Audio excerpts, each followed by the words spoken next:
नमस्कार, मैं प्रवीण गौतम। दोस्तों, वीडियो में बात करेंगे कि खेसारी लाल यादव की विधानसभा में पीएम मोदी ने माई बाप वाली भाषा का इस्तेमाल किया, छाती पर चढ़ने वाली भाषा का इस्तेमाल किया। तो खेसारी लाल यादव ने पीएम मोदी को क्या जवाब दिया है? दोस्तों, राहुल गांधी की भाषा को लेकर तमाम मीडिया एंकर आहत हैं। बीजेपी के नेता कहते हैं कि राहुल गांधी में भाषा का शिष्टाचार नहीं है, राहुल गांधी को तमीज नहीं है। लेकिन पीएम मोदी विपक्षी नेताओं के बारे में कैसी भाषा का इस्तेमाल करते हैं? कभी बोलते हैं आरजेडी वाले, कांग्रेस वाले कहते हैं कि मां बहन को उठा ले जाएंगे, बेटियों को उठा ले जाएंगे, इस तरह के आरोप लगाते हैं। क्या देश के प्रधानमंत्री को विपक्षी नेताओं के लिए इस तरह की भाषा का इस्तेमाल करना चाहिए? क्या इतिहास में किसी प्रधानमंत्री ने किया है? अब छपरा में पहुंचे खेसारी लाल यादव की विधानसभा है, आरजेडी के उम्मीदवार हैं, भोजपुरी कलाकार हैं, रवि किशन के साथ पंगे को लेकर आजकल सुर्खियों में हैं। तो पीएम मोदी ने उनकी विधानसभा में जाकर किस मुद्दे को उठाया, कैसी भाषा का इस्तेमाल किया, माई बाप जैसे शब्दों का इस्तेमाल करने लगे, छाती पर चढ़ने की बात करने लगे। क्या बोला पीएम मोदी ने, जिसे लेकर खेसारी लाल यादव ने बीजेपी को करारा जवाब दिया है? पहले पीएम मोदी के बोल आप सुनिए। जो बीजेपी के नेता राहुल गांधी की भाषा को लेकर सवाल उठाते हैं, उन्हें भी आईना देखना चाहिए कि देश के प्रधानमंत्री विपक्षी नेताओं के लिए किस तरह के बोल बोलते हैं। सुनिए पीएम मोदी ने क्या कहा। आस्था विरोधी, विकास विरोधी, वोट बैंक की राजनीति और तुष्टीकरण में डूबे आरजेडी कांग्रेस के लोग घुसपैठियों को बचाने के सिवाय कोई काम नहीं कर सकते। घुसपैठिए उनके माए बाप बन गए हैं। उन्होंने अपनी पूरी राजनीतिक ताकत घुसपैठियों को बचाने में लगाई हुई है।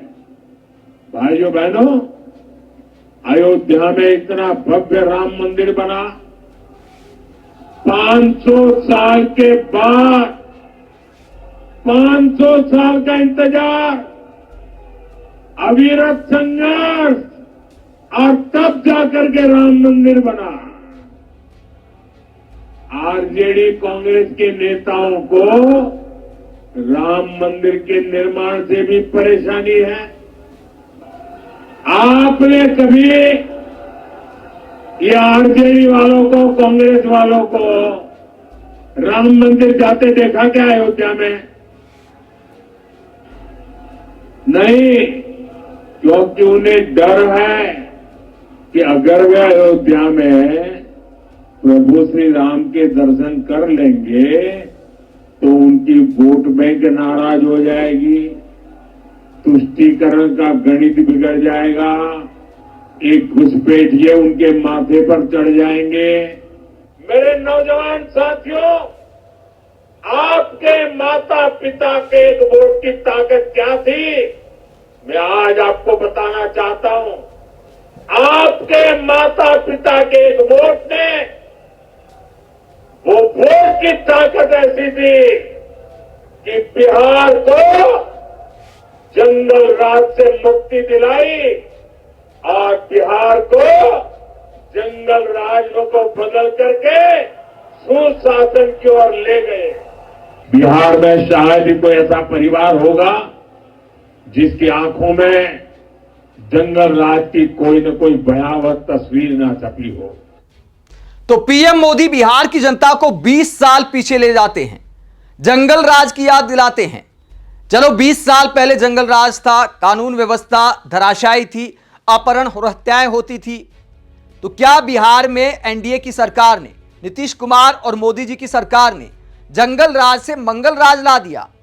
केंद्र सरकार की ही तमाम रिपोर्ट बताती हैं कि बिहार हर क्षेत्र में अब भी एक फिसड्डी राज्य है विकास के मामले में। जो राज्य विकास के पैमाने पर हर क्षेत्र में पीछे है, वहां जाकर राम मंदिर के नाम पर वोट मांगे जा रहे हैं, घुसपैठ के नाम पर वोट मांगे जा रहे हैं। और शब्द देखिए, घुसपैठिए इनके माई बाप बन गए हैं, घुसपैठिए इनके माथे पर नाचेंगे। मतलब इस तरह के शब्दों का इस्तेमाल पीएम मोदी करते हैं और विपक्षी नेताओं की भाषा को लेकर बीजेपी नेता सवाल उठाते हैं।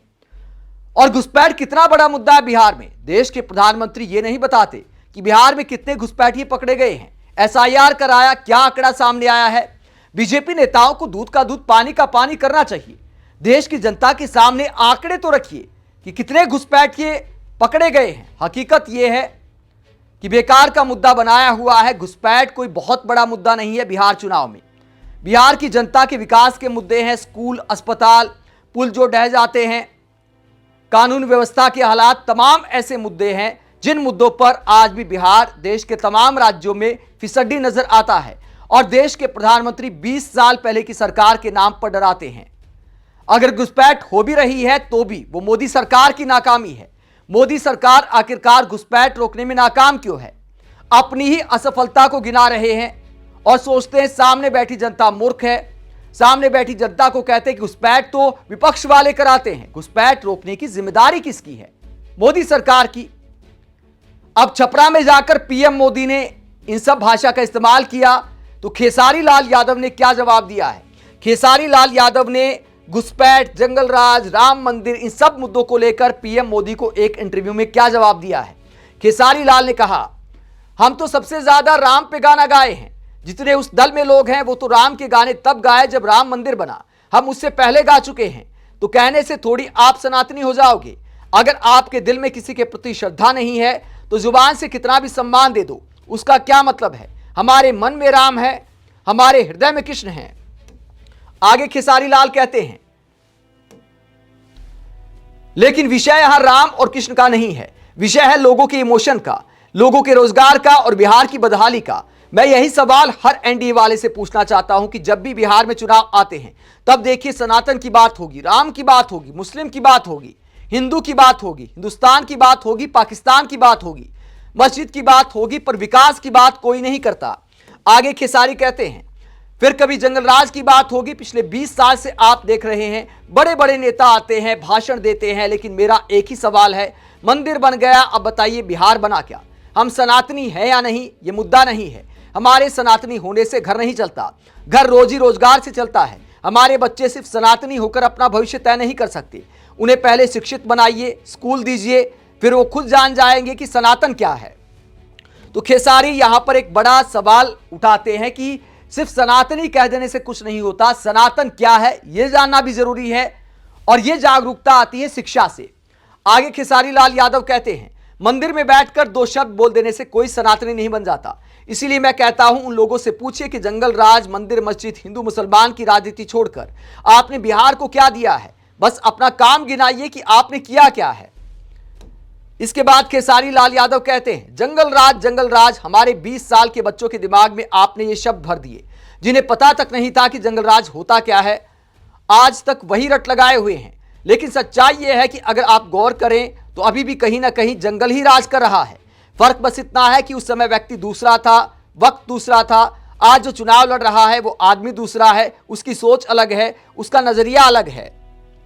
तो यहां पर तेजस्वी यादव की बात करते खेसारी लाल यादव की, लालू यादव का जमाना अलग था, तेजस्वी यादव का जमाना अलग है। क्योंकि तेजस्वी यादव तमाम जनसभाओं में यह भी दावा करते हैं कि अगर मेरी परछाई भी अपराध करेगी, मेरे परिवार का कोई सदस्य भी अपराध में पाया जाएगा तो उसे जेल में डाल दूंगा। तो इसी की बात करते खेसारी लाल यादव की, वो वक्त और था और ये वक्त और है।